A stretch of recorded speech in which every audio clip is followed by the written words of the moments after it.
இது ரொம்ப ஆச்சரியமான ஒரு ஃபங்க்ஷன். எனக்கு வந்து ரொம்ப ஒரு திடீர்னு கூப்பிட்ட ஃபங்க்ஷன்.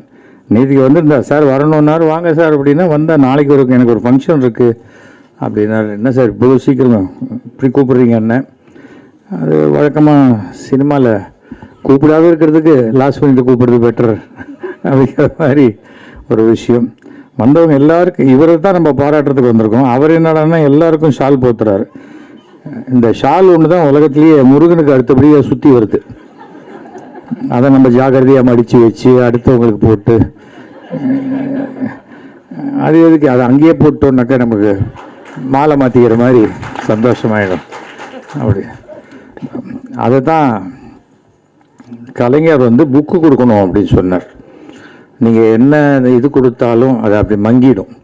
ஒரு புஸ்தகம் மாத்திரம் 1000 கை மாறிச்சுன்னா 1000 பேருக்கு அறிவு கொடுக்கக்கூடியது அந்த புஸ்தகம் ஒன்று தான்.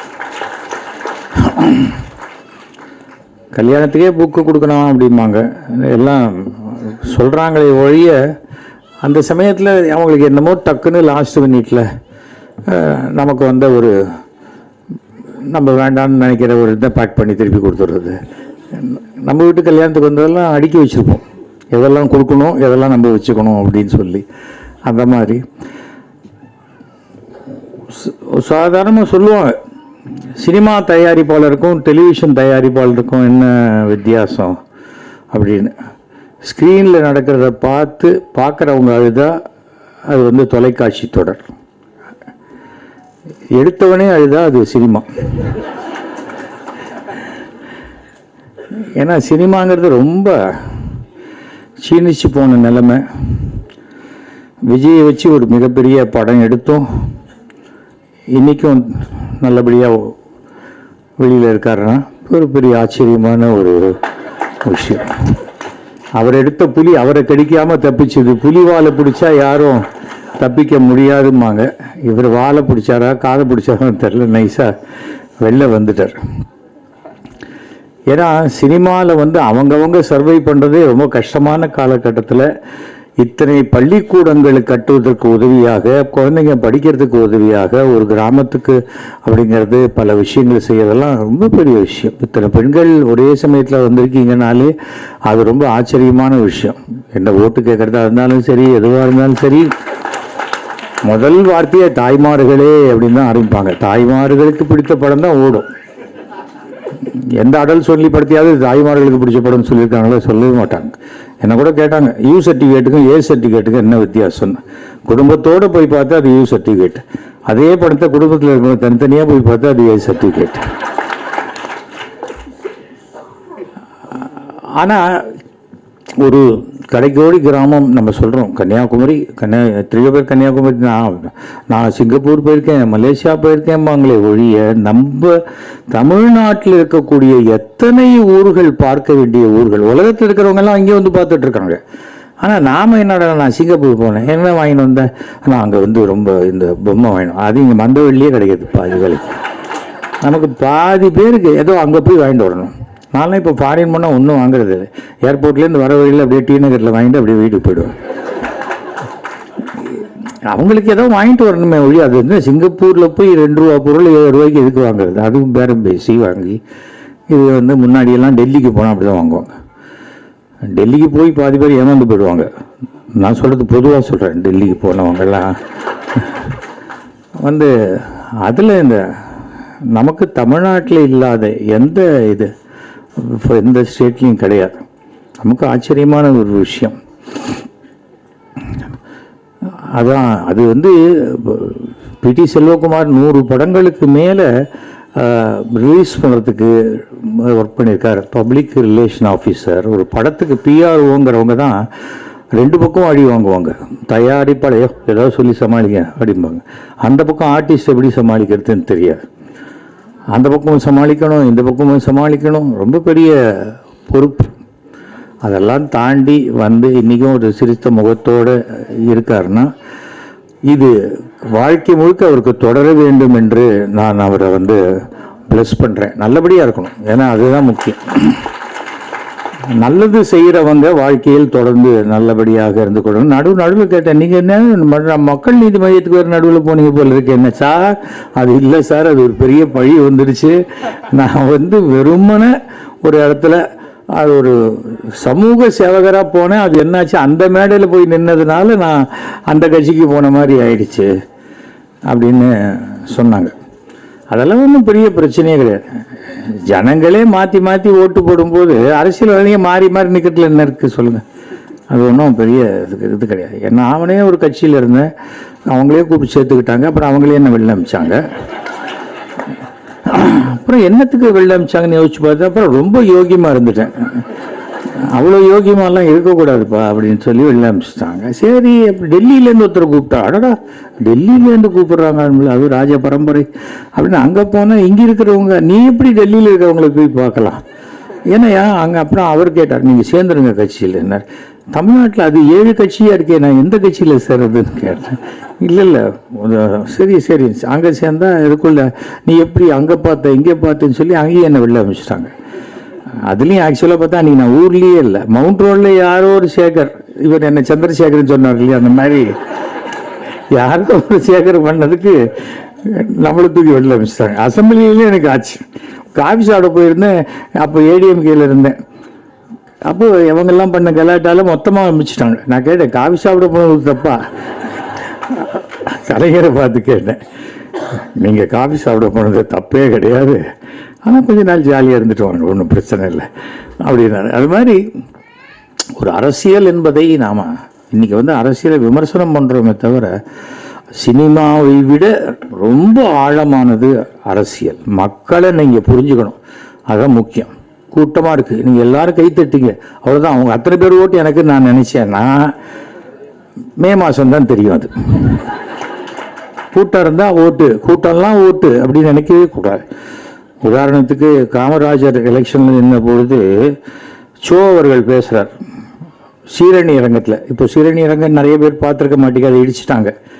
மெரினா பீச்சில் நடுவில் இருக்கும் பெரிய, அங்கே பெரிய மீட்டிங். ஜானி படம் பார்த்தீங்களா?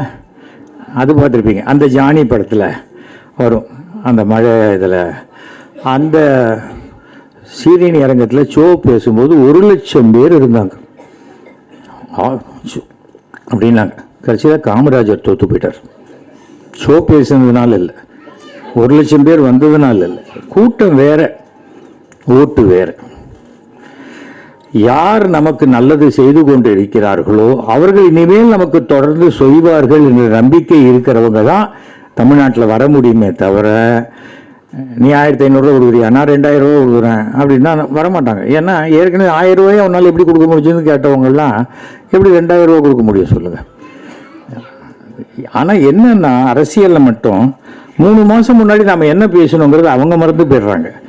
ஆனால் இது ஃபோனில் இருக்குது. நான் இங்கே பார்க்குறேன், ப்ரெஸ் எல்லாம் எப்படி இருக்குன்னு பார்த்தா அங்கே எல்லாம் வீடியோ எல்லாம் இருக்குது. இங்கே பார்த்தா எல்லார் கையிலையும் கேமரா இருக்குது. இத்தனை ப்ரெஸ்ஸு இன்னைக்கு யார் கையிலெல்லாம் கேமரா இருக்கோ அவங்கெல்லாம் தான் ப்ரெஸ் ஆகிட்டாங்க. அதுவும் எல்லா தகவலையும் முதல்லையே போடணும் நம்ம அப்படின்னு, நம்ம முதல்லையே ஃபஸ்ட்டு நம்ம தான் கொடுக்கணும் அப்படின்னு சொல்லியே அப்துல் கலாமை 7 தடவை சாகடிச்சிட்டாங்க. அப்துல் கலாம் இறந்து போயிட்டாரு, அப்துல் கலாம் இறந்து போயிட்டாரு. அப்புறம் கடைசியாக போட்டாங்க அப்துல் கலாம் இப்போ தான் நிஜமாகவே இறந்து போயிட்டாருன்னு வந்தது. அது மாதிரி எல்லாம் நம்ம ஃபஸ்ட்டு கொடுக்கணும். என்னத்துக்கு அவசியம்? பிஆர்ஓ இருக்காங்கன்னாங்க, செல்வகுமாரை பற்றி அதிகமாக பேசுகிறத விட செல்வகுமார் ஒரு நல்ல மனுஷன், நல்ல விஷயங்கள் செய்திருக்கார். சாதாரணமாக ஒரு தையல் மிஷின் ஒன்று கொடுக்குறேன் 7,000 ரூபாய் அப்படின்ட்டு அதுக்கு 40,000 ரூபாய்க்கு போஸ்டர் அடிக்கிற ஆள் இல்லை. 40,000 ரூபாய் இருந்ததுன்னா 40,000 ரூபாய்க்கு தையல் மிஷின் வாங்கி கொடுக்கலாமேன்னு நினைக்கக்கூடிய ஒரு நல்ல மனிதர் தான் செல்வகுமார். ஸோ அந்த மாதிரி இருக்கக்கூடியவர்கள் மக்களுக்கு நடுவில் இருந்துக்கிட்டே இருக்கணும். நாம் ஒரு விஷயம் நல்லா ஞாபகம் வச்சுக்கணுங்க.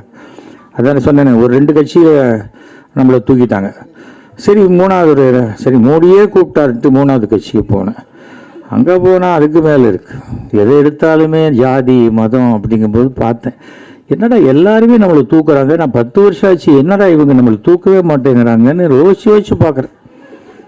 சரி, ஒரு ஸ்டேஜுக்கு நம்மளே வெளில வந்துடலான்ட்டு வெளில வந்த ஒரு கட்சி. அரசியல் என்பது சம்பாதிக்கக்கூடிய இடமே இல்லை, அது தொழில் பண்ணுற இடம் இல்லை. சாருக்கு என்ன தொழில்? Sir MLA.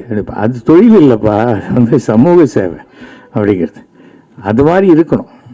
இப்போ கூட சொல்கிறாங்க, நீ உங்களுக்கு அடுத்த மயிலாப்பூர் சீட்டு, மயிலாப்பூர் முதலமைச்சரை பார்த்தா உடனே சீட்டா? அப்புறம் முதலமைச்சர் என்ன பண்ணுறது? அசம்பிளி எங்கே நடத்தணும் தெரியுமா? இந்த டிவி தொழிலில் தான் நடத்தணும். பார்க்குறவங்களுக்கெல்லாம் சீட்டு கொடுத்து பார்க்குறவங்க என்னத்துக்கு பண்ணணும்?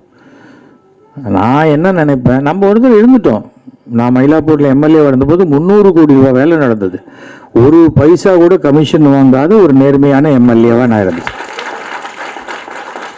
அது போகிறோம். சும்மா நம்மளே நானே இருக்கணும், நான் விட்டா என் பையன் இருக்கணும்னாக்கா சரியாக வராது. ஆனால் பையனுக்கு பையன் உழைத்து வந்தால் கண்டிப்பாக வரணும். பையன் அப்பாவுக்கு என்ன குணமோ அந்த பையன் அதுதான் பையனுக்கு இருக்கும். அது வேற சொல்கிறாங்க. நேற்றுக்கு வேற ரொம்ப காமெடியாக பார்த்துருப்பீங்க. பிஎஸ் கோயல் சொல்கிறார், வாரிசு அரசியல் நடந்து கொண்டிருக்கிறது, இதை நாங்கள் எதிர்ப்போம் அப்படிங்கிற. பக்கத்தில் அன்புமணி ராமதாஸ் நிற்கிறார்.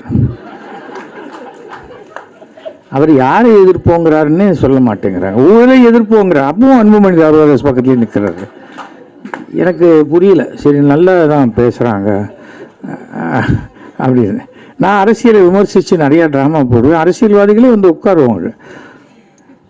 சார் அவங்களுக்கு என்ன சார், அவங்களையே நான் வந்து அவங்கள சொல்கிறேன். ஆனால் அவங்க தன்னை சொல்கிறதா யாருமே நினச்சதே கிடையாது தெரியுமா?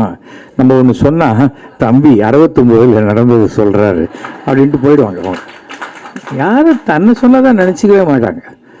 அந்த கான்ஃபிடென்ஸ் இருக்குது பாருங்கள், அதுதான் அரசியலில் நீண்ட காலம் பயணிக்கும். நான் என்ன நினைப்பேன், நம்மளால் முடிஞ்சால் பண்ண போகிறோம், இல்லையா நம்ம சொன்னால் பண்ணி கொடுக்குற ஒரு நல்லவர் இருந்தால் போகிறோம்னு நினைக்கிறேன். நான் எல்லாத்துக்கும் நானே இருக்கணும். பச்சை இங்கில் கையெழுத்து போடணும், ஒரு வெள்ளை பேப்பர் வாங்கி பச்சை இங்கில் சீரமை எழுதிட்டே போங்க. யார் உங்களுக்கு கேட்க போகிறாங்க? செக் புக்கில் கூட பச்சை இங்கில் கையெழுத்து போடுங்க. அது ஒரு பச்சை பேனா கையில் வச்சுட்டு தான் மரியாதையா? உங்களுக்கு என்று ஒரு மரியாதை இருக்க வேண்டும். நீங்கள் ஆட்டோவில் வந்தாலும் சரி, நடந்து வந்தாலும் சரி, மரியாதை இருக்கணுமே தவிர நீங்கள் தான் பிராண்டாக இருக்க வேண்டுமே தவிர ஒரு பிராண்டுக்கு பின்னாடி போய் ஒளிஞ்சிக்க வேண்டிய அவசியம் இல்லை. விடி செல்வகுமார் நினைச்சா சொல்லியிருக்கலாம், நான் விஜயோட பிஆர்ஓ இருந்தேன், விஜயை வச்சு படம் எடுத்தேன்னு சொல்லலாம். இன்னி வரைக்கும் அதை சொல்லவே இல்லை. ஆனால் அவருக்கு அரசியல் தெரியும், அதனால தான் இன்னைக்கு சொல்றது இல்லை அதை. பட் ஒரு விடி செல்வகுமார் எல்லாரும் நிறைய பேர் இவ்வளோ பண்ணுறாரு, சும்மாவா பண்ணுறாரு? விஜய் கிட்டேயே அவர் பிஆர்ஓ இருந்துட்டாரு. அப்புறம் என்ன, பணத்துக்கு என்ன? விஜய் வந்து இன்னைக்கு 500 கோடி ரூபா வருமானத்தை விட்டுட்டு அரசியலுக்கு வராரு. அப்படிப்பட்டவரோட பிஏ இருந்தால் சும்மாவா? இவர் ஒரு 200 கோடியாவது சம்பாதிச்சிருக்க மாட்டாரா அப்படின்னு தான் நினைப்பாங்க. ஆனால் விஜய் கிட்ட இவர் இருந்த வரைக்கும் இவருக்கு கிடைச்ச சம்பளம் மாதம் 10,000 ரூபாய், அவ்வளோதான். இதுதான் உண்மை. அப்படி சைலண்ட் ஆகிட்டீங்க பாருங்கள். ஏன்னா வீட்டில் வேலை செய்கிற பொம்பளைங்களுக்கு 11,000 ரூபா கொடுக்குறோம் நம்ம. அப்படி இருக்கக்கூடிய சூழ்நிலை. இதெல்லாம் சினிமா வந்து ஒரு பேஷன். அது சினிமாவுக்குள்ளே வந்துட்டோன்னு வச்சுக்கோங்க, அடியோ வதியோ திட்டோ எது இருந்தாலும் நான் சினிமாவில் இருக்கேன்னு சொல்கிறது வந்து ஒரு மிகப்பெரிய பெருமையான ஒரு விஷயமாக இருக்கும். அவரை பார்த்தியா, இவரை பார்த்து ரஜினி சொல்லியிருக்கார், அந்த ஏவிஎம் இதுக்குள்ளே எப்படி உள்ளே போகிறதுன்னு தெரியாது, நான் யோசிச்சிருக்கேன் அப்படின்னு இருக்கார். நான் ஃபஸ்ட்டு டைம் வாகினி ஸ்டூடியோவில் 1967 68 ஒரு பேட்டி எடுக்கிறதுக்காக நான் போகிறேன். அப்போ சிவாஜி அங்கே தான் இருக்காருங்க. எங்கள் அப்பா சொல்கிறார், நடந்து போனாலாம் உள்ளே விட மாட்டாங்க, ஸ்கூட்டரில் போகணும் அப்படின்னாரு. நான் டேப் ரெக்கார்டரை கையில் வச்சுருக்கேன். அது என்னது நடந்து போனால் உள்ளே விட மாட்டாங்கன்னு சொல்கிறது? எய்த்தாப்பில் கிருஷ்ணபவன் ஒன்று, அங்கே போயிட்டு ஒரு 2 இட்லி சாப்பிட்டுட்டு ஸ்கூட்டரை வாசலையே வச்சுட்டு சார் இந்த வண்டியை பார்த்துக்கங்கன்ட்டு நடந்து போனேன். உள்ளே விட்றாங்களா இல்லையா பார்க்கலாம் அப்படின்னு. உள்ளே போவோம், யாரை பார்க்கணும்னா நாகிரெட்டி யாரை பார்க்கணும். ஐயோ வாங்க சார் வாங்க கூட்டின்னு போயிட்டு. நீ என்ன சொல்கிறேங்கிறது தான் முக்கியமே தவிர நான் கடைசி வரைக்கும் நான் நாகிரெட்டியாரை பார்க்கல, அவரும் நான் பார்க்கவே இல்லை. ஆனால் அவர்கிட்ட தான் எங்கள் அப்பா வேலை பார்த்தார். அங்கே சிவாஜி ஸ்டூடியோவில் இதே மாதிரி. இது வந்து பரணி ஸ்டூடியோ, பானுமதி அவர்களுடைய ஸ்டூடியோ. எவ்வளோ படங்களுடைய ரெக்கார்டிங் எல்லாம் நடந்த இடம் இது. இன்றைக்கி சத்யா ஸ்டூடியோ உலகம் சுட்டு மாலிவன் ஷூட்டிங் நடந்த இடம். இன்றைக்கி எல்லாம் பில்டிங்காக போச்சு, இல்லைன்னா ஹாஸ்பிட்டலாக போயிடுச்சு. அந்த மாதிரி மாறிடுச்சு. ஏன்னா இப்போ இதே சினிமா தியேட்டரே கையில் வந்துடுச்சு. தியேட்டருக்கு போய் நம்ம இதுக்கு 1000 ரூபா கொடுத்து படம் பார்க்குறது, 1000 ரூபா கொடுத்தா வருஷம் முழுக்க இதில் படம் பார்க்கலாமே அப்படின்னா அதையும் உங்களுக்கு அதை வந்து கொடுத்து அப்படியே தமிழ்நாட்டு மக்களோட மனத்தை கவர்ந்தவர் கலைஞர். டெலிவிஷன், கலர் டெலிவிஷனுங்கிறது ஒரு ஏழைக்கு கனவா இருந்த ஒரு விஷயத்த கொடுத்தாங்க. அப்பவும் சொன்னாங்க, அது எப்படி 2000 ரூபாய்க்கு டிவி கொடுக்க முடியும்? இன்னைக்கும் பல பேர் வீட்டில் அந்த 2000 ரூபாய் டிவி வேலை செஞ்சுக்கிட்டு இருக்கு. நாம வந்து கலைஞரை பற்றி எல்லாம் ஆச்சரியமா சரி எவ்வளோ பேசுவாங்க. இந்தியாவிலேயே ஸ்டேட்டு சென்ட்ரல் பஞ்சாயத்தில் கோலோச்சிய ஒரே தமிழன் அது கலைஞர் மட்டும்தான், வேற யாருமே கிடையாது.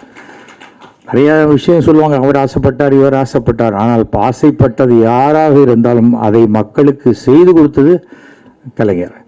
அப்படிப்பட்ட இடத்துக்கு தான் அவர் போயிருக்காரு. கடவுள் நம்பிக்கை இல்லாதவங்க திமுகலாம் சொன்னாங்க, யோ அறிவாலயம்னு பேர், அதுவே ஆலயம், அங்கே தான் நம்பிக்கை இல்லைன்றீங்க நீங்கள் அப்படிங்கிறது தான் நான் சொல்லுவேன்.